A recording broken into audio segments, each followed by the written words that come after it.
She named them the Supremes.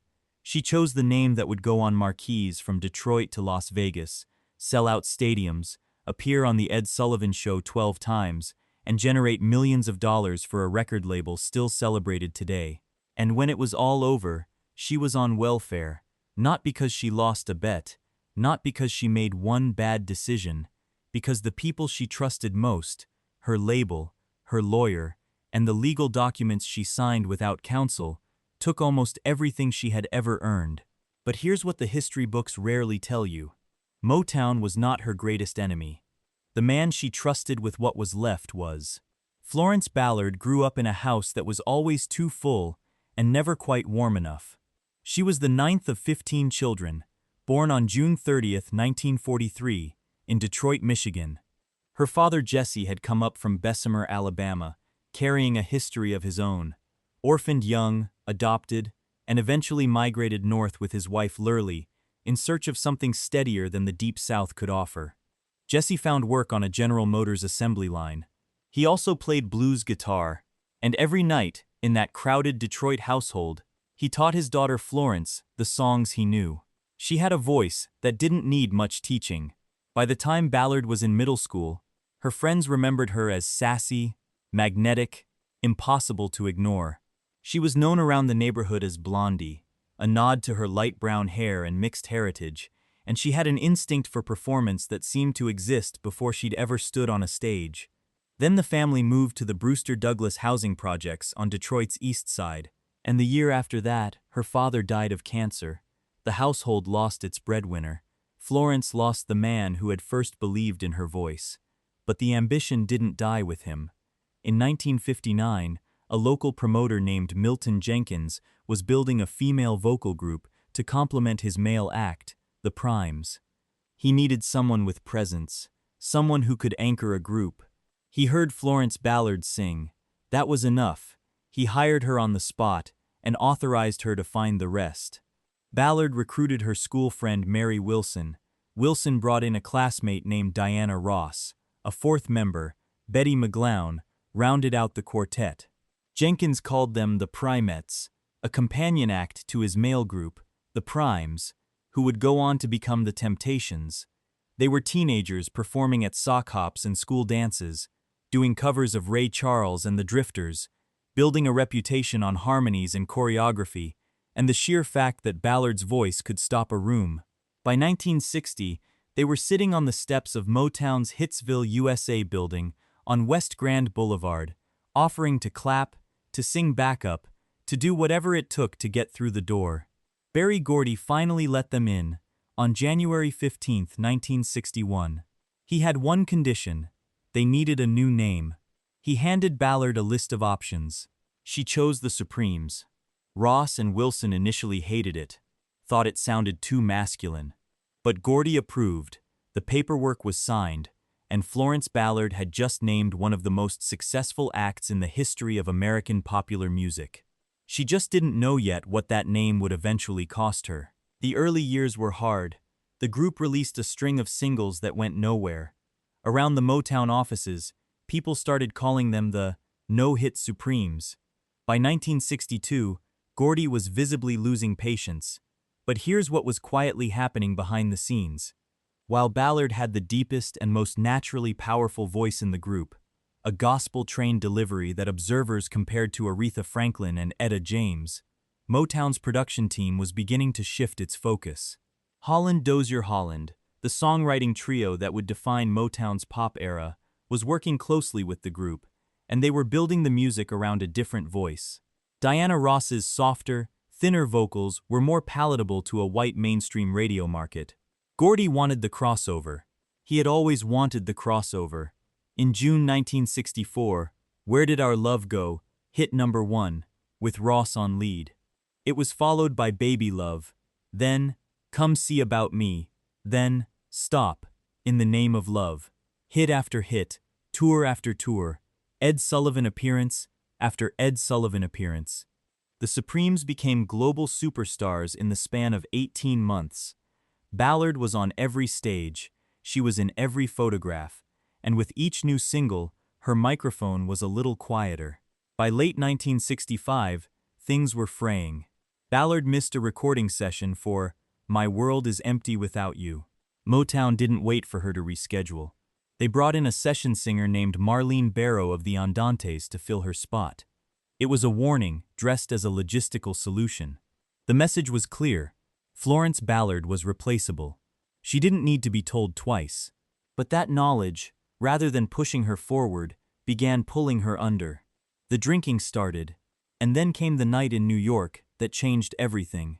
Before a performance at the Copacabana in mid-1966, Ballard had a sore throat. She couldn't sing People. Gordy gave the song to Ross.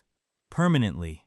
That was the moment Ballard later described as the point of no return. Not the firing, not the legal papers. That moment, standing in the wings while her part was handed to someone else, was when she knew what was happening and felt powerless to stop it. But what nobody was talking about, what almost no one outside Ballard's closest circle understood, was the weight she had been carrying since long before any of this began. Back in the summer of 1960, before Motown, before the Supremes were even named, 16-year-old Florence Ballard had attended a sock hop with her brother at Detroit's Greystone Ballroom. They got separated in the crowd. A local basketball star, a young man she recognized, someone she believed she could trust, offered her a ride home. His name was Reggie Harding, and he did not take her home. He drove her to an empty parking lot off Woodward Avenue and raped her at knife point.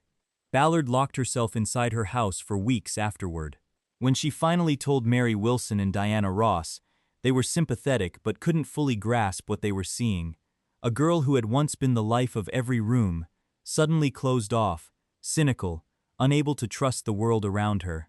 Mary Wilson would write decades later that the assault totally destroyed her. It didn't end her career, but it determined who she would trust and who she wouldn't. That judgment, shaped by what happened in that parking lot, would follow her all the way to the room where she signed everything away. It didn't kill her ambition, but it fractured something fundamental, and every subsequent betrayal, and there would be many, landed on top of that original wound. By 1967, the decisions were already made. Motown had quietly purchased the contract of Cindy Birdsong from Patti LaBelle and the Bluebells in May of that year. Birdsong was brought in to shadow Ballard, to study her choreography, to learn her positions on stage. On June 29, 1967, the marquee at the Flamingo Hotel in Las Vegas was changed. The act was no longer The Supremes. It was The Supremes with Diana Ross. Florence Ballard saw her own erasure spelled out in lights. 2 days later, on July 1st, she walked on stage at the Flamingo and made her final statement. As she later described it, she deliberately protruded her stomach as far as she could. She had been told for months that her weight was a problem, that her custom stage wardrobe no longer fit properly, that she was an embarrassment, so she showed them exactly what they thought of her. Gordy fired her before the night was over. "They kept calling me fat so much," she said years later, "until I went on stage and I poked my stomach out as far as I could. He called me up the next morning and said, 'You're fired.' And that might have been the end of a painful chapter. Except what happened next was worse. On July 27, 1967, Motown Vice President Michael Roshkind met with Ballard. He placed a document in front of her. In exchange for $15,000, paid in annual installments of $2,500 over 6 years, Ballard would sign away her rights to the name The Supremes, all accrued royalties from the group's catalog, and her right to ever publicly identify herself as a former Supreme for promotional purposes. Roshkind, according to Ballard's own testimony, told her that if she didn't sign, Berry Gordy would ensure she never worked in the industry again. She had no lawyer present. She signed. "In other words," she said afterward, "you're nothing." Ballard wasn't finished fighting. By February 1968, she had retained an attorney named Leonard Baun to renegotiate the terms of her exit. And Baun delivered. On paper.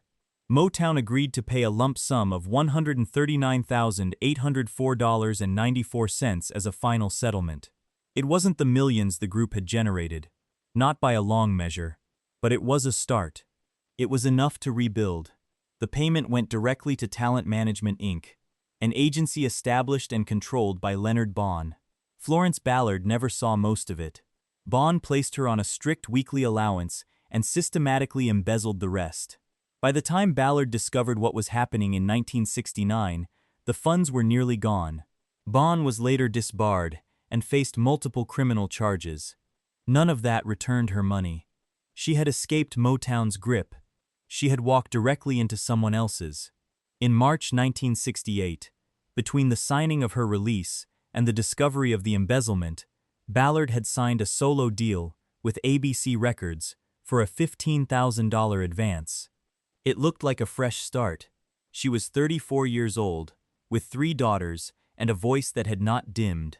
But the Motown release agreement she had signed contained a clause, a quiet, devastating clause that ABC had been required to accept as a condition of signing her at all.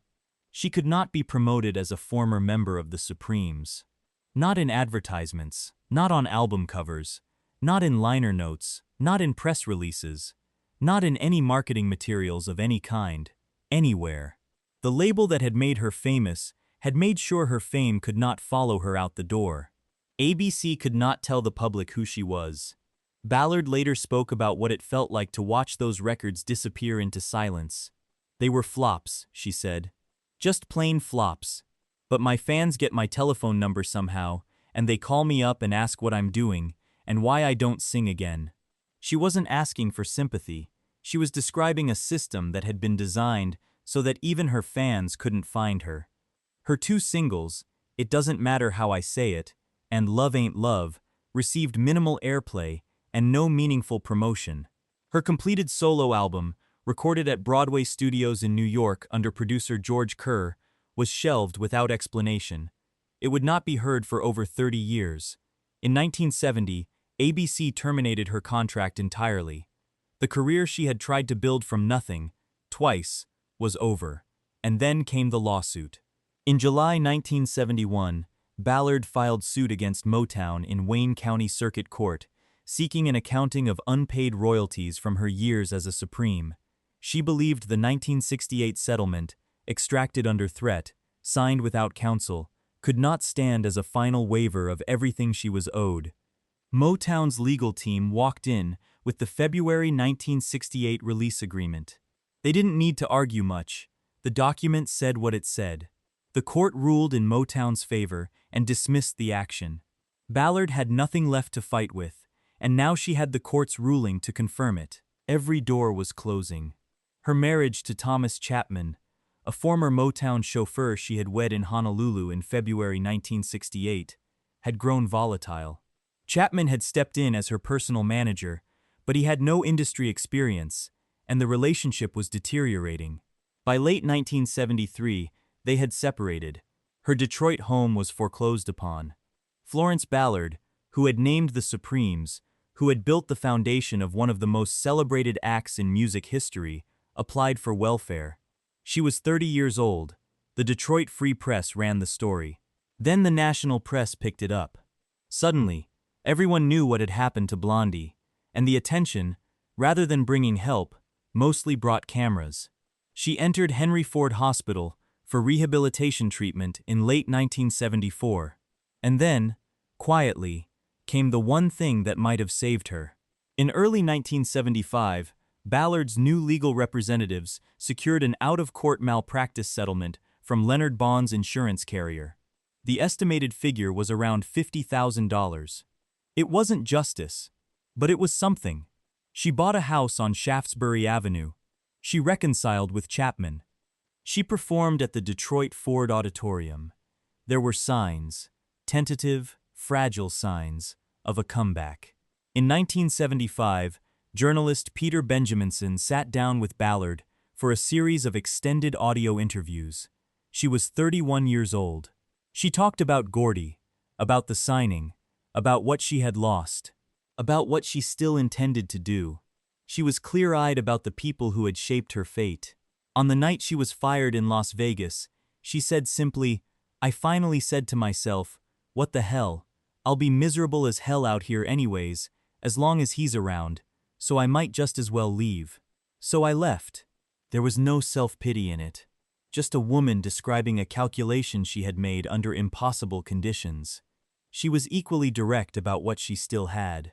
"I believe in Florence Ballard," she said. "I believe I can make it. Just because I'm not with the Supremes doesn't mean that I have to sit here in Detroit and dry up."